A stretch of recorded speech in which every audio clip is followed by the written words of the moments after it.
In the 1960s, two automotive giants clashed in an epic battle that would change motorsport forever. Ford, the American powerhouse, took on Ferrari, the Italian racing legend, in a showdown at the world's most grueling race, the 24 Hours of Le Mans. This David versus Goliath story captivated millions in the 2019 film Ford v Ferrari.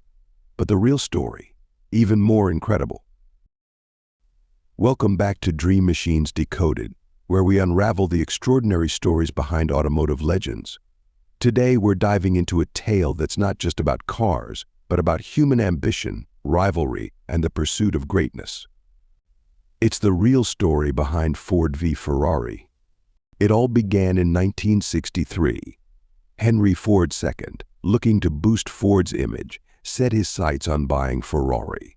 Negotiations seemed promising, but at the last moment, Enzo Ferrari pulled out. Ford was furious. His new mission: beat Ferrari at their own game. The stage was set for an automotive grudge match that would cost millions and push man and machine to their limits. Ford's target? The crown jewel of motorsport, Le Mans. To win, Ford needed the best. Enter Carroll Shelby, a former Le Mans winner turned car designer, and Ken Miles, a talented but temperamental British driver. Shelby, with his Texan charm and racing pedigree, was the perfect leader. Miles, despite his difficult personality, was a genius behind the wheel. Their task? Transform the Ford GT40 from an unreliable prototype into a Ferrari-beating machine. It was an uphill battle against time, technology, and corporate politics. The team worked tirelessly, innovating and testing, pushing boundaries in aerodynamics and engine performance. Every failure was a lesson, every setback a challenge to overcome. The journey to Le Mans was far from smooth. Early races ended in disappointment, with cars failing to finish. The GT40 was fast but fragile. Each race provided valuable data, each failure sparked new innovations. Meanwhile, internal conflicts threatened the project. Ford executives, concerned about Miles' unpredictable nature, often clashed with Shelby. But Shelby stood by his driver, knowing Miles' skill was crucial to their success. As the 1966 Le Mans approached, the team had transformed the GT40 into a formidable machine. It was lighter, more powerful, and more reliable. Ford was ready to challenge Ferrari's dominance. June 18, 1966. Le Mans. The atmosphere was electric as the Ford and Ferrari teams prepared for battle. As the race began, it quickly became clear this was no ordinary contest. The lead changed hands multiple times in the early hours. But as night fell, Ford's strategy began to pay off. Their cars, designed to run at high speeds for long periods, started to pull ahead. Miles, in particular, was driving the race of his life. As dawn broke, Ford held the lead. Ferrari's challenge had faded. Victory seemed certain, but drama was yet to come.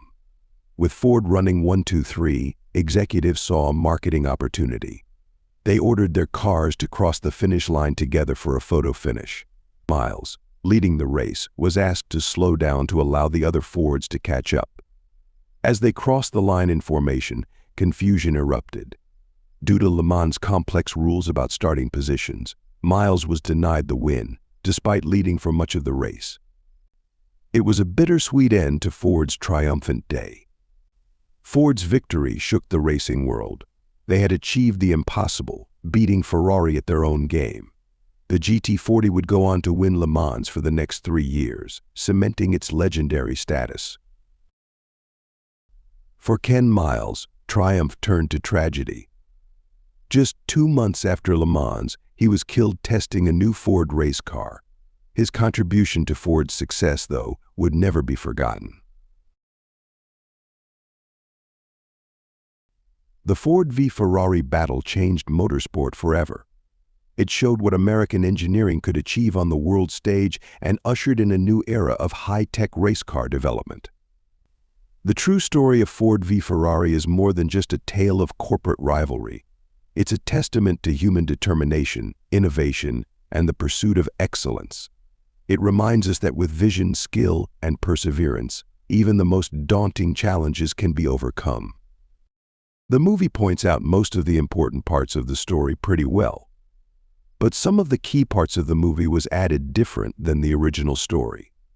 Some examples are Carroll Shelby's taking Henry Ford to a testing of GT40 as fictional and added for dramatic effect. Ford executives' close relations with Ken Miles' character is also added for a drama. In reality, their attitude was not really focusing on Ken Miles but company's marketing and success sake, meaning that no matter who is racing or who is responsible, they would act the similar way. The last one is a little more unexpected than the others. Ferrari is shown at Le Mans in the movie, but he actually stopped attending the race after 1960, so he was never there, watching Ken Miles beating up their dominance. When these facts have taken into consideration, the story of Ford attending to the Le Mans, which is an area that is dominated by only one brand for many years, is unbelievable and an important step of risk for Ford Motor Company. Here at Dream Machines Decoded, we believe that every extraordinary car has an equally extraordinary story. The Ford GT40 is no exception. It stands as a testament to what can be achieved when human ingenuity and determination are pushed to their limits. As we conclude this episode, I can't help but wonder what modern-day automotive rivalries might we be witnessing that could shape the future of motoring. Only time will tell. This is Matt, signing off for Dream Machines Decoded.